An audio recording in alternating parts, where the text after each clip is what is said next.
আসসালামু আলাইকুম। আমি জিহাদ নূর, যেতে হবে বহুদূর যদি থাকে আপনাদের দোয়া। তো আজকে কিন্তু দোয়াটা লিটনের সাথে ছিল না, কারণ চ্যাম্পিয়ন ট্রফিতে লিটন নাই। সর্বোপরি আলোচনা করবো এনামুল হক বিজয়কে নিয়ে, সাব্বির রহমানকে নিয়ে, শামীম পাটোয়ারিকে নিয়ে। তার আগে যদি আপনাদের একটু সামনে যদি আমি যে জিনিসটা প্রথমে তুলে ধরি, স্কোয়াডটা যদি তুলে ধরি, প্রথমে আমার কাছে প্রথম স্কোয়াডের নাম যেটা, এটাই পছন্দ না, নাজমুল হোসেন শান্ত হচ্ছে ক্যাপ্টেন, লর্ড অ্যাসোসিয়েশনের সভাপতি, ক্যাপ্টেন। আল্লাহ পাক ভালো জানে চ্যাম্পিয়ন ট্রফিতে চ্যাম্পিয়ন হবো নাকি ঘাঁটি হবো, সেটা বলার অপেক্ষা রাখে না। প্রথমে নাজমুল হোসেন শান্ত, সৌম্য সরকার, তানজিদ হাসান তামিম, পারভেজ হোসেন ইমন, মুশফিকুর রহিম, মাহমুদুল্লাহ রিয়াদ, তৌহিদ হৃদয়, জাকির আলী অনিক, মেহেদি হাসান মিরাজ, রিসাদ হোসেন, নাসুম আহমেদ, তাসকিন আহমেদ, মোস্তাফিজুর রহমান, তানজিদ হাসান সাকিব এবং নাহিদ রানা। এখন আমি কথা বলি আপনাদের সাথে যে যে জিনিসটা সমালোচনা চলছে, সেটা হচ্ছে পারভেজ হোসেন ইমনক নিয়ে, আর যেটা বলছি যে লিটন কুমার দাসকে নিয়ে। লিটন কুমার দাসের বিষয়ে প্রথমে বলি, আমাকে গালি একটু পরে দিবেন অবশ্যই, আমি আগে বলে নেব তারপরে গালি দিবেন, ঠিক আছে? তো লিটন দাস খারাপ করে আসছে দীর্ঘদিন যাবত, আমরা সেটা জানি, তাকে নিয়ে ট্রল করেছি এটাও আমরা জানি। বাট পাকিস্তানের যে পিসগুলো কিন্তু লিটন দাসকে মিস করবে। আপনি মানেন না মানেন, আমাকে বকা দেন, গালি দেন, যেটাই বলেন না কেন, পাকিস্তানের যে পিসগুলো আসে, যে পিসগুলোতে ওয়ানডেতে এবং টি-20-তে 250 রান হয়, প্রত্যেকটা পিস কিন্তু ব্যাটিং পিস এবং বাহুর যে শক্তিটা। হ্যাঁ, আপনি এখন বলবেন যে না, পারভেজ হোসেন ইমনকে নিয়েছে, তার বাহুতে তো অনেক শক্তি আছে, লম্বা লম্বা ছক্কা মারে। বাট আপনি যদি কোনোভাবে কোনো ক্রমে আপনি আমাকে গালি দেন, আগে কথা শোনেন তারপরে, যেটা হচ্ছে যে লিটন দাসকে কোনোভাবে যদি আপনি পিক করতেন, যদি পাকিস্তানের পিচগুলো করেনি সেটা হিসাব আলাদা, তার পারফরমেন্সের কারণে সে বাদ পড়ছে, আমি এটাকে সাপোর্ট করি। যে লিপু সাহেব যে কাজটা এবার করেছে টিম দেওয়ার ক্ষেত্রে, আমার খুবই পছন্দ হয়েছে।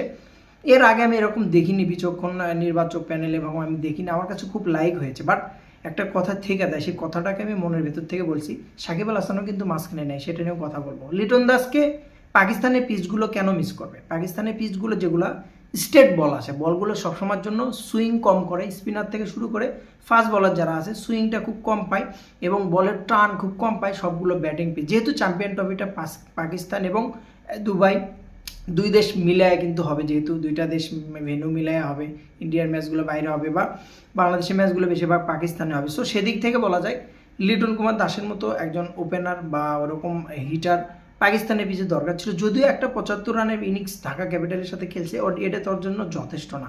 কেন যথেষ্ট না? দীর্ঘদিন যাবৎ কিন্তু সে রান পাচ্ছে না, যার জন্য কিন্তু তাকে বাদ দেওয়া হয়েছে, এবং সেটাই কিন্তু লিপু সাহেব তুলে ধরেছে, এটাকে আমি সাপোর্ট করি। বাট পাকিস্তানের পিচ লিটনকে মিস করবে, এটা 100%। লিটন যদি পাকিস্তানের পিচের টাচে থাকে, এমন কোনো দল নেই, এমন কোনো চ্যাম্পিয়ন ট্রফির দল নাই যে লিটনকে আটকাতে পারবে, এমন কোনো বলার নেই। আপনি যত বলার নিয়ে আসেন না কেন, পাকিস্তানের যে ব্যাটিং পিচ, ওই পিচে যদি লিটন একবার খেপে, ওখানেও আটকানো খুবই কঠিন। যদি আপনার ভালো লাগে কথাটা বিবেচনা করে আমাকে অবশ্যই কমেন্ট বক্সে জানাবেন। দ্বিতীয়ত, ফার্স্ট টাইম একটা দেখেন, মানুষের সময় যখন যায় না, আসলে কিভাবে চেঞ্জ হয় আপনি বুঝতে পারবেন না। কাল একটা ফ্রেন্ড আসছিল আমার, দেখা করলাম, আসলে কোনোদিন ভাবিনি তার সাথে এরকমভাবে দেখা হবে। কখনো কোনো মানুষ, কোনো বাংলাদেশের ক্রিকেট প্রেমী কখনো ভাবেনি যে সাকিব আল হাসান ছাড়া, তামিম ইকবাল ছাড়া একটা চ্যাম্পিয়ন ট্রফিতে যাবে। যদি সরকারটা ক্ষমতায় থাকতো, শেখ হাসিনা থাকতো, সে যদি থাকতো, লিটন কুমার দাসও থাকতো, হয়তো বা তার পারফরমেন্সে বাদ পড়ছে। But Shakib Al Hasan most be, কখনো কল্পনা করতে পারবেন না যে সাকিব আল হাসান তার বোলিং অ্যাকশন বৈধ বা পারফরমেন্সের কারণে বাংলাদেশ দল থেকে বাদ পড়েছে, এরকম কখনো হয়নি। আর আশ্চর্যজনক একটা বিষয় যে এবার চ্যাম্পিয়ন ট্রফি সাকিব আল হাসান যাচ্ছে না, তার পক্ষ বা বিপক্ষ নিয়ে কথা বলছি না, বাট সেফ খেলোয়াড় সাকিব আল হাসানটার খুব দরকার ছিল, যেহেতু তার বোলিং অ্যাকশনটা দ্বিতীয় পরীক্ষা দিয়ে উত্তীর্ণ হতে পারেনি। সো শুধু ব্যাটার হিসেবে তাকে চয়েস করেনি লিপু সাহেব, সো তাকে দলে রাখেনি, এটা তাদের ম্যানেজমেন্টের বিষয়। কিন্তু একটা সাকিব আল হাসানের যে অভাবটা আছে, সেটা হয়তো বা মিরাজ কিছুটা ট্রাই করবে, তার রিপ্লেসমেন্ট হিসেবে মিরাজ যেহেতু দলে আসে, হয়তো কিছুটা ট্রাই করবে। বাট আহামরি 100% সেই সাকিব আল হাসানের সার্ভিসটা কিন্তু আমরা কখনো কোনো মুহূর্তেই পাবো না। সো সাকিবকে অবশ্যই মিস করব। দ্বিতীয়, ইমনের কথা আসি। ইমনের জায়গায় অনেকে বলতেছে এনামুল হক বিজয়কে খেলানো, অনেকে বলতেছে যে লিটনকেই ভালো ছিল, আবার অনেকে বলতেছে যে ওপেনার হিসেবে যদি আপনি অন্য কাউকে, নতুন কাউকে যদি ট্রাই করতেন, একটা এক্সপিরিয়েন্স পারসন যদি ওপেনিংয়ে থাকতো, যেমন তানজিদ তামিম কিন্তু যথেষ্ট ভালো, বাট ওরকমভাবে কিন্তু ক্যারি করতে পারছে না। ঢাকার সাথে যদিও একটা 50 মেরেছে, অ্যাভারেজে রান তাও 30-40 এরকমভাবে তার আছে, মোটামুটি চলে। এবং গেল ওয়েস্ট ইন্ডিজের সাথে রান ছিল তার ব্যাটে, দেখা যায়, বলা যায় স্টার্টটা ভালো ছিল, মুভমেন্টটা ভালো ছিল, এজন্য সব মিলে কিন্তু তাকে দলে নিয়েছে।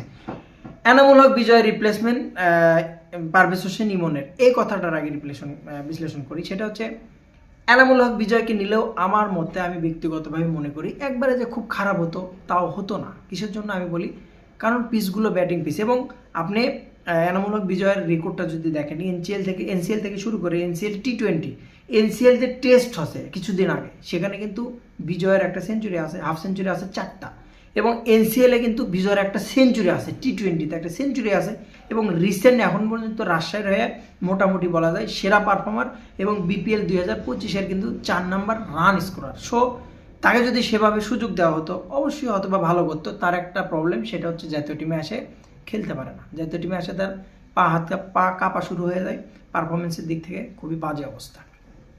তৃতীয় কন্ডিশন আসি, এটা আসলে বলাটা ঠিক না, বা এটা বলাটাও খারাপ দেখায়। প্রথম খেলোয়াড় হিসেবে রিশাদের কথা বলি, রিশাদ হোসেন চান্স পাইছে লেগ স্পিনার হিসেবে, যেটা এর আগে চ্যাম্পিয়ন ট্রফিতে বাংলাদেশের কোনো লেগ স্পিনার ছিল না। এটা একটা আমাদের গর্বের বিষয় এবং খুবই ভালো লাগার একটা বিষয়।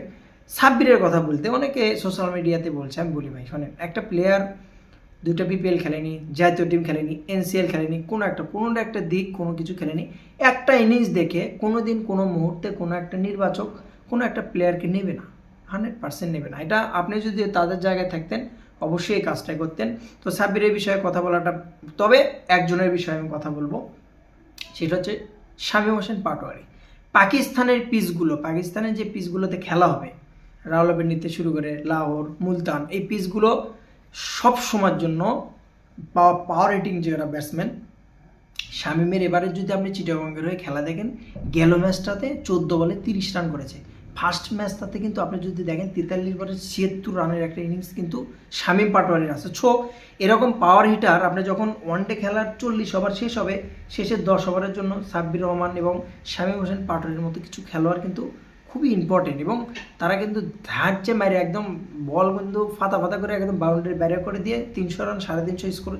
আপনি ভাবেন না যে 280 করে 290 করে আপনি জিততে পারবেন চ্যাম্পিয়ন ট্রফিতে, আশা ছেড়ে দেন ভাই।